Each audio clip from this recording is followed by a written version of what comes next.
अगला प्रश्न आदरणीय शेख शफीकुल इस्लाम। उनका प्रश्न ऐसे है, मुसलमानों में यह धारणा है कि संघ मुस्लिम विरोधी है, उसे दूर करने के लिए आप क्या संदेश देना चाहेंगे? मुर्शिदाबाद में प्रस्तावित बाबरी मस्जिद पर आपके क्या विचार है? तो अगर धारणा है कि हम मुस्लिम विरोधी है, तो जैसा मैंने कहा, संघ को दरवाजा नहीं है, खुला काम है। कभी भी आकर आप अंदर आकर देख सकते हो, अंदर से देख सकते हो। और ऐसा कभी आपको दिखा कि संघ मुस्लिम विरोधी है, तो आप ऐसी राय बनाइए। नहीं दिखा तो अपनी राय बदलिए। तो मैं तो ये कहूंगा कि अब समझाने की बात नहीं है, क्योंकि समझना है तो भरपूर है देखने के लिए। नहीं समझना है तो कोई समझा के भी लाभ नहीं। तो आकर देखिए, जैसी आपकी राय बनती है आपके लिए वो ठीक है। तो मेरा तो चैलेंज है। और आए हैं लोग देखने के लिए, और देखकर उन्होंने मान लिया है कि नहीं, आप लोग मुस्लिम विरोधी नहीं हो, आप लोग कट्टर राष्ट्रवादी हो, आप लोग हिंदुओं का संगठन करते हो, हिंदुओं के संरक्षण के पक्ष में हो, लेकिन मुसलमान विरोधी नहीं हो। सब बहुत से लोगों ने मान लिया है। जिनको और जानना है वो आके संघों को देखे, अंदर से संघ के लोगों से बात करे, तो उनको ये बात ध्यान में आ जाएगी। जैसा मैंने कहा, तो मुसलमानों को ये समझना चाहिए कि वो पूजा से अलग है, लेकिन संस्कृति, राष्ट्र, समाज के नाते, देश के नाते एक ही बड़ी इकाई के अंग है। ये उन्होंने कहना चाहिए। ये समझने से सब ठीक हो जाएगा, बाकी कोई ज्यादा समस्या नहीं है। तो अब दूसरी बात है, यानी ये होना चाहिए, लेकिन हो क्या रहा है कि एक झगड़ा चल रहा था, अंत में कोर्ट के हवाले कर दिया कि भाई आप निर्णय करो। कोर्ट ने बड़ा लंबा समय लगाकर, बहुत ही विचार किया होगा ना, इतना लंबा समय लगाया तो, और एक निर्णय दिया, तो वहां राम मंदिर बन गया। तो ये मंदिर मस्जिद वाला झगड़ा वहां समाप्त हो गया, बाबरी मस्जिद। अब फिर से बाबरी मस्जिद बनाकर उस झगड़े को रीस्टार्ट करने का ये पॉलिटिकल षड्यंत्र है, मतों के लिए हो रहा है। न ये मुसलमानों की भलाई में है, न ये हिंदुओं की भलाई में। झगड़ा खत्म हो रहा है, अच्छी सद्भावना बनेगी तो ये फिर से वो खाई चौड़ी करने का प्रयास हो जाता है। ऐसा नहीं होना चाहिए, ऐसा मुझे लगता है। দর্শক শুনলেন, আজকে তো আমি কলকাতায় এসেছিলাম, আরএসএস এর শতবর্ষ উপলক্ষে প্রোগ্রাম ছিল এবং আরএসএস প্রধান মোহন ভাগবত তিনি এসেছিলেন। একটা লম্বা সেশন হয়েছে, দু দফাতে বক্তব্য রেখেছেন এবং শেষ দফাতে প্রশ্ন উত্তর হয়েছে। তো সেখানে আমিও প্রশ্ন রেখেছিলাম। আমি তো গতকালকে আপনাদেরকে বলেছিলাম যে আমি আসবো এবং আপনাদের কি প্রশ্ন আছে সাজেস্ট করুন। তো আপনারা অনেকেই করেছিলেন, তো তার মধ্যে আমারও ভাবনা ছিল, তো সব মিলিয়ে আমি দুটো প্রশ্ন রেখেছিলাম। তো সেই প্রশ্ন দেখলাম সৌভাগ্যক্রমে উঠেছে। অনেক মানুষ প্রশ্ন করেছেন, আমি ভাবিনি যে আমার প্রশ্নটা উঠবে। তো যারা প্রশ্ন বাছাই করেছেন তাদের কোথাও মনে হয়েছে যে এই প্রশ্নের উত্তর দেওয়াটা জরুরি, সেই জন্য তারা তুলেছিলেন, তো তার উত্তর দিয়েছেন মোহন ভাগবত। তো দুটো বিষয় ছিল, একটা হচ্ছে যে আরএসএস সম্পর্কে মুসলিম সমাজের একটা আতঙ্ক আছে যে আরএসএস মুসলিম বিদ্বেষী। তো এটা কেন, বা আপনি কি বলবেন, এটাকে দূর করার জন্যই বা কি বলবেন? তো ওনার বক্তব্য যেটা, সেটা হচ্ছে যে এটা ভুল ধারণা। আরএসএস এর দরজা সবার জন্য খোলা, যারা এসছেন তারা জানেন। আরএসএস মুসলিম বিদ্বেষী, মুসলিম বিরোধী এটা না।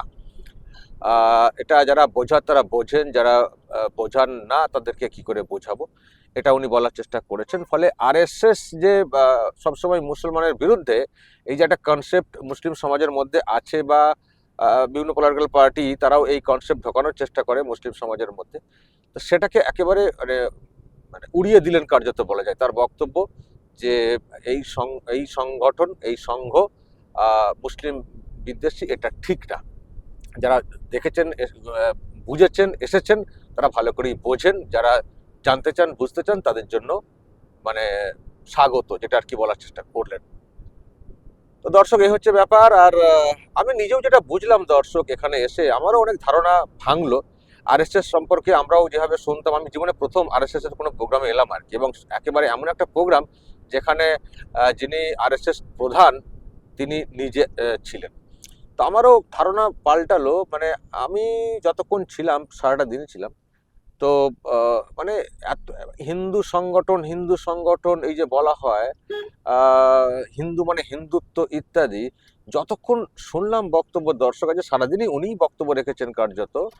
তো সেখানে হিন্দুত্ব বলতে যেটা বোঝায়, কট্টর হিন্দুত্ববাদী, মুসলিম বিরোধী কথা ইত্যাদি, সেরকম কিছু কিন্তু শুনলাম না যতক্ষণ কথা শুনলাম। এবং সেটা কি আরএসএস এর কথা বলেই ব্যক্ত করা হলো, সেটা হচ্ছে দেশাত্মবোধ, আহ, দেশের ভালোর জন্য চিন্তা ভাবনা, দেশকে মেনে চলা, দেশ গঠনে কি কি করণীয়, এইসব চর্চা হলো, যেগুলো স্কুলে বিভিন্ন পাঠশালাতে ছোটবেলায় আমরা শুনেছি। মানে ওই টাইপের শিক্ষকের মতো দেখলাম মোহন ভাগবতকে। মানে মানুষটিকে দেখে, বা এটা এটা যে একটা আরএসএস সংগঠন, মানে একটা ভয়ঙ্কর একটা ব্যাপার স্যাপার, আমার কিন্তু দেখে সেটা মনে হলো না, যতটা ভয়ঙ্কর বাইরে থেকে শুনে। মানে টোটালটাই দেশ গঠন, দেশ গঠন, দেশ গঠন। দেশ গঠন করতে হলে কি করতে হবে, দেশের ভালোর জন্য কি করতে হবে, দেশের মানে দেশ হিতের কাজ কি, মানে টোটালটাই দেশের এবং সমাজের কাজ, এইরকম কথায় কথায় দেশ দেশ দেশ, মানে আমাদের দেশের কথা। এবং ভারত, দেশ বলতে ভারতের সঙ্গে হিন্দু সমাজ যুক্ত, বা মানে হিন্দুদের পরিচয় একটাই, ভারতের পরিচয়, মানে হিন্দু একটা বিরাট, এই মানে হিন্দুর সঙ্গে দেশের একটা সম্পর্ক, দেশ গঠনের একটা ব্যাপার, এটাই বারবার কিন্তু উঠে এসছে। এটাই বারবার যে দেশের জন্য আমাদের কাজ করতে হবে, দেশের জন্য আমাদের কাজ করতে হবে। যে হিন্দু মানে আমাদের এই পুজো করতে হবে, এই করতে হবে, মন্দির করতে হবে, ওখানে এই করতে হবে, ভালো করে পুজো অর্চনা করতে হবে, অঞ্জলি দিতে হবে, তাহলে আমরা স্বর্গে যাব, নাহলে আমরা নরকে চলে যাব। মানে এই ধরনের কোনো কথাই নেই, স্বর্গ নরক মানে এই ধরনের কোনো কথাই নেই। মানে হিন্দু সংগঠন, হিন্দু সমাজকে নিয়ে বলা হচ্ছে, কিন্তু হিন্দুত্ব, দেবদেবী, পূজা অর্চনা, এই ধরনের কোনো কথাই কিন্তু আমরা শুনলাম না। বরং ইসলামিক যে সংগঠনগুলো থাকে, আমি তো নিজেও যেহেতু মুসলমান আমি জানি, সেখানে চর্চা হলে আমরা দেখেছি সেখানে জান্নাত জাহান্নাম মানে এইগুলো নিয়ে অনেক বেশি চর্চা হয়। কিন্তু এখানে একটা সংগঠন দেখলাম, যারা হিন্দু সংগঠন, পরিষ্কার তারা বলছে হিন্দু সমাজকে নিয়ে, সংগঠন বলতে হিন্দু সমাজকে নিয়ে ব্যাপার, সংঘবদ্ধ করার একটা ব্যাপার, একটা প্রতিষ্ঠান। কিন্তু ওই যেটা মানে সংঘবদ্ধ ইত্যাদি সবটাই হচ্ছে দেশের ভালোর জন্য। কথায় কথায় প্রত্যেকটা কথাতেই যেসব প্রশ্ন করা হয়েছে, সব জায়গায় ওই একটা কথাই উঠে এসছে, দেশ গঠনে হিন্দুত্ব, হিন্দুদেরকে মানে ঐক্যবদ্ধ হতে হবে, দেশ গঠনে করতে হবে, দেশ দেশ দেশ, দেশের ভালোর জন্য। আবার বলছি, যেন মনে হচ্ছে যে একজন কোনো প্রফেশন, একজন কোনো মানবিক মানুষ, একজন কোনো জায়গায় বাচ্চাদেরকে শিক্ষা দিচ্ছেন, বাচ্চাদেরকে মানে একটু মানে দেশের ব্যাপারে জাগ্রত করছেন, দেশাত্মবোধ জাগিয়ে তুলছেন। এটাই কিন্তু আমার মনে হয়েছে। যদি না এটা কেউ মানে বলে দিতেন যে এটা আরএসএস বা এটা অমুক তমুক, তাহলে হয়তো আমাদের মানে ভাবনাতেই আসতো না যে এরকম কিছু হতে পারে। মানে যেটা শুনে আসছে, আবারও দর্শক আমি বলছি, হয়তো কেউ বলবেন আপনি গিয়েছিলেন বলে আপনি খুব ভালো ভালো করে বলছেন, বড়াই করে, তা না। আমি যে কজন এসছিলেন মুসলিম সমাজের, তাদের আরো অনেককে জিজ্ঞাসা করবেন। আর যারা তাতেও বিশ্বাস করবেন না, তারা পারলে কোনো সময় আসবেন। দেখুন, আমি এখানে এলাম মানে আমি হিন্দু হয়ে গেলাম, মুসলমান বিরোধী হয়ে গেলাম, তা তো না। আমি মুসলমান, তো আমি সবসময় বলি, তো আমি এসছি, আমি জানতে এসছি যে ব্যাপারটা কি, তো জানবো। তো তো জানতে তো কোনো দোষ নেই। আমি যে কোনো ধর্মের যে কোনো প্রোগ্রামে, যে কোনো সংগঠনের যে কোনো প্রোগ্রামে যেতেই পারি। আমি কি কতটা নেব না নেবো সেটা আমার সিদ্ধান্তের উপরে। আমি এখানে এলাম মানে আমি হিন্দু হয়ে গেলাম, বা হিন্দুদের কেউ মুসলিম সমাজের কোনো প্রোগ্রামে গেলেন, তার মানে তিনি এ হয়ে গেলেন, যদি তিনি নাটক না করেন। আমি দেখেছি এখানে অনেক নাটকবাজি চলে মুসলিম সমাজে, যা মানে মুসলিম সাজতে হবে, হিজাব পড়তে হবে, কেউ বা ওই রকমটা। যেতেই পারেন আপনি কোনো কোনো মুসলিম প্রোগ্রামে, হিন্দুদের লোক তার মতো করে তিনি আসবেন, নাটক করে না। কিন্তু আমিও এলাম, আমি নাটক করে আসিনি যে একবার সাধু সেজে চলে এলাম, ওরকম না। এসছি জানতে তো কোনো সমস্যা নেই। তো আসবেন, যারা আমার কথা বিশ্বাস করবেন না তারা আসবেন, জানবেন। তো এটা মানে জানার, মানে দেখুন, দেশ গঠনের কথা হবে, তো সেখানে আমার কেন ভালো লাগবে না, কেন ভালো লাগবে না? হিন্দু সমাজকে ঐক্যবদ্ধ হওয়ার কথাটা বলা হচ্ছে, কিন্তু কি জন্য বলা হচ্ছে? দেশ গঠনে। এখানে কিন্তু ওই রকম শুনলাম না যে হিন্দু সমাজকে ঐক্যবদ্ধ হতে হবে একটা মানে মসজিদকে ভাঙার জন্য, এ ধরনের কথা শুনলামই না। এবং আর একটা কথা শুনলাম, উনি যেটা বললেন যে মানে আমরা হিন্দু হিন্দু সনাতনী, কিন্তু তার মানে এই না যে ওই হিন্দু মুসলিম ওই ব্যাপারটা না। এটা বললেন যে হিন্দুদের মধ্যে মুসলমানরাও পড়তে পারেন, মানে হিন্দু একটা সংস্কৃতি, এটা বলার চেষ্টা করলেন। হিন্দু একটা সংস্কৃতি, যারা হিন্দুস্তানের মানে ভারতের যারা সংস্কৃতি মেনে চলেন তারাই তো হিন্দু। তারা কি পুজো করেন, কোথায় কি মানে মন্দিরে যান, মসজিদে যান, তাদের কি সাধনা, এটা এটা এটা কোনো ম্যাটার করে না। মানে উনি না ধর্মটাকে, আমি দেখলাম যে ব্যাখ্যাটা দিলেন, মানে এই যে হিন্দু ধর্ম মানে দুর্গা পুজো, কালী পুজো, অমুক তমক, রামনবমী, মানে ওইভাবে মানে ভাবালেনই না। উনি হিন্দু বলতে একটা সংস্কৃতিকে বোঝালেন, এবং সেটার মধ্যে উনি নিজেও মানলেন যে এর মধ্যে মুসলমানরা আসতে পারেন, মানে হিন্দু একটা সংস্কৃতি। আমি সত্যি দর্শক যেভাবে শুনলাম খুব মোহিত হয়েছি বলা যায় কথাগুলো শুনে। অবশ্যই সেই সঙ্গে একটা ভাবনা আমার মাথায় এসছে যে আরএসএস এর প্রধান যখন এই কথা বলছেন, কিছু কিছু ঘটনা ঘটে, সেখানে আরএসএস সম্পর্কে প্রশ্ন তৈরি হয়, আরএসএস লোকজনদের সম্পর্কে প্রশ্ন তৈরি হয়। সেই নিচু স্তর পর্যন্ত কি মহান ভাগবতের কথা পৌঁছায় না, আরএসএস প্রধানের কথা পৌঁছায় না? যদি পৌঁছাতো, যেভাবে উনি কথা বলছেন, এ তো যে কোনো সমাজে যে কোনো ধর্মের মানুষের কাছে কিন্তু গ্রহণযোগ্য হতো। যেটুকু যা বিতর্ক প্রশ্ন তৈরি হয়, আমার মনে হয় সেই স্তরে, সেই নিচু স্তরের লোকজনদের আচার আচরণের কারণে এটা হয়। আমার দর্শক সেটা কিন্তু মনে হয়েছে। আর একটা প্রশ্ন ছিল বাবরি মসজিদ, যেটা এখন খুবই জ্বলন্ত ইস্যু। তো সেটার তো উত্তর শুনলেন। এটার উনি ব্যাখ্যা যেটা দিলেন যে যেটার একটা মীমাংসা হয়েছে কোর্টের মাধ্যমে, সেটাকে নিয়ে যদি আবার একটা কিছু করার চেষ্টা হয়, সেটাকে মানে সেই বিষয়কে সামনে রেখে, তাহলে ওটাকে জাগিয়ে রাখা, আর এটা একটা পলিটিক্যাল ব্যাপার স্যাপার আছে, এটা উনি বলার চেষ্টা করলেন। ফলে বাবরি মসজিদের যে প্রতিষ্ঠা, যেটা মুর্শিদাবাদে হুমায়ুন কবির করার চেষ্টা করছেন, তাতে ওনার বক্তব্য মানে আপত্তির জায়গাটা যে যেটার মিলমাট করে দিয়েছে কোর্ট, সেটাকে আবার ইস্যু হিসেবে খাড়া করা মানে বিষয়টাকে জাগিয়ে তোলা, আর এটা একটা পলিটিক্যাল পারপাস। এটা হচ্ছে ওনার বক্তব্য।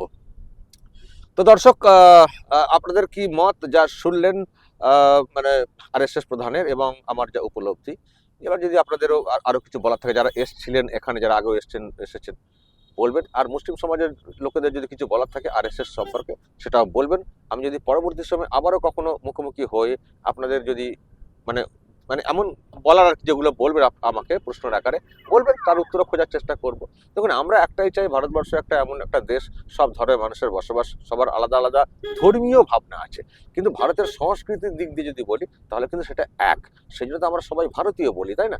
তো সেখানে যদি আমরা এইরকম সূত্র একটা একটা একটা মানে বাঁধতে পারি, সেতু বন্ধন তৈরি করতে পারি, তাহলে একসঙ্গে থাকার একটা বিরাট হবে। আর পলিটিক্যাল লোকেরা যে বিভাজন তৈরি করার চেষ্টা করেন, সেখান থেকেও আমরা নিজেদেরকে মুক্ত রাখতে পারবো, এবং সবাই ঐক্যবদ্ধ থাকলে দেশটা অনেক বেশি, অনেক ভালোভাবে এগিয়ে যাবে। আর দেশ এগোলে, দেশ বিশ্বের দরবারে শ্রেষ্ঠ জায়গায় পৌঁছালে, তার থেকে গর্বের আর কি হতে পারে? হিন্দু হন, মুসলিম হন, আমাদের সবার আগে কি, আমরা ভারতীয়। এটাই তো সব থেকে বড় পরিচয়। তো যাই হোক, প্রশ্ন রাখুন, কাউকে অচ্ছুত করবেন না। কে কি বলতে চাইছেন শুনুন না, তারপর আপনি আপনার সিদ্ধান্ত গ্রহণ করবেন। না শুনে কে কোত্থেকে কি বললেন, কে কি একটা ঘটনা ঘটিয়ে ফেললেন, কোন পলিটিক্যাল পার্টির লোকেরা কি বলে ফেললেন, সেটা শুনেই তাই তাই তাই তাই তাই তাই করবো, এটা মনে হয় ঠিক না। দর্শক, বলবেন যা বলার, এবং নজর রাখবেন আরামবাগ টিভিতে।